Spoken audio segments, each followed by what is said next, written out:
फलटणमधील जिल्हा रुग्णालयातील महिला डॉक्टरनी आत्महत्या केली।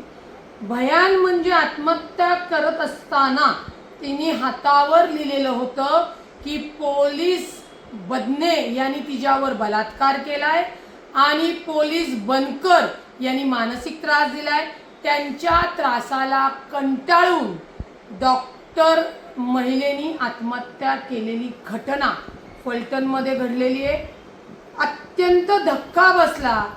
जे समाजासाठी पोलीस रक्षक आहेत तेच आपल्या सोबतच्या डॉक्टर सोबत जे काही जिल्हा रुग्णालयामध्ये पोलिसांची जाई असती हिच्या सोबतच अशा पद्धतीने क्रूर पद्धतीने तिला मरायला मजबूर करत असतील तर या बदने आणि बनकर पोलिसाला तातडीने निलंबित केलं पाहिजे।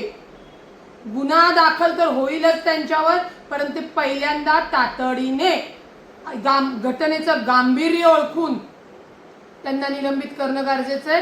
कारण का जी आत्महत्या केलेली डॉक्टर महिला आहे तिने हातावर लिहिलेलं आहे। मुळामध्ये आत्महत्या हा खरंच पर्याय नाहीये, परंतु सातत्याने समाजामध्ये महिला ज्या आत्महत्या करतायत त्याच्यासाठी माझी सरकारला विनंती आहे, आपल्या यंत्रणा या सक्षम झाल्या पाहिजेत। त्यांना महिला सुरक्षा असेल, महिला सक्षमीकरण असेल, महिला मनोधैर्य वाढण्याचं काम होणं गरजेचं आहे।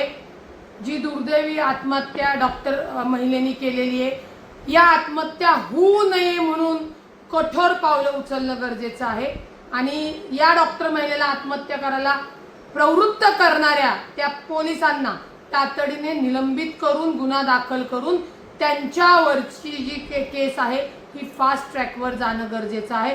कारण का जोपर्यंत आमच्या समाजातील माता भगिनींना आपण विश्वास देत नाही की हो आम्ही आहोत, तुम्ही घाबरू नका, तोपर्यंत या आत्महत्या आपल्याला कमी झालेल्या दिसणार नाहीयेत। आणि हे आत्महत्या होऊ नये म्हणून सरकार म्हणून गृह खातं असेल, महिला आयोग आहे, लोकप्रतिनिधी महिला आहेत, त्यांनी अत्यंत सक्षम आणि सतर्कपणे काम करणं गरजेचं आहे।